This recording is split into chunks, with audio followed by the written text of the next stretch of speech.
Wa wilaya ya Mafia, mimi Kanali Joseph Samuel Kolombo, mkuu wa wilaya ya Kibiti, na kukabidhi mwenge huu ukiwa unawaka, unang'arang'ara, unameremeta na ukiwa imara.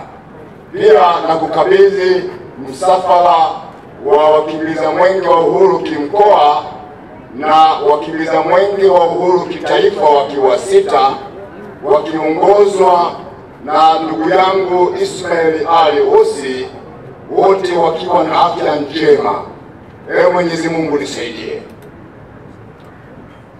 Mimi Aziza Ali Mangosongo, mkuu wa wilaya ya Mafia, leo tarehe 7 mwezi wa 4 mwaka 2025 ninakiri kupokea mwenge wa uhuru kutoka kwa Mheshimiwa Kanali Joseph Kolombo, mkuu wa wilaya ya Kibiti, ukiwa unang'ara na unameremeta.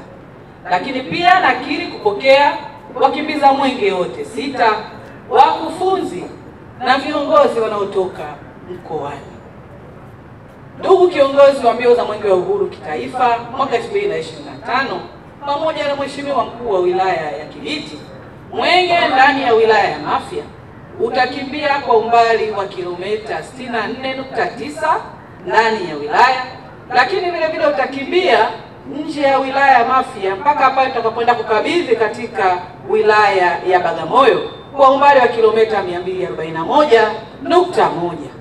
Aidha, mwenge wa uhuru wilaya ya Mafia utaweza kukagua, kuzindua na kuweka mawe ya msingi katika miradi 15.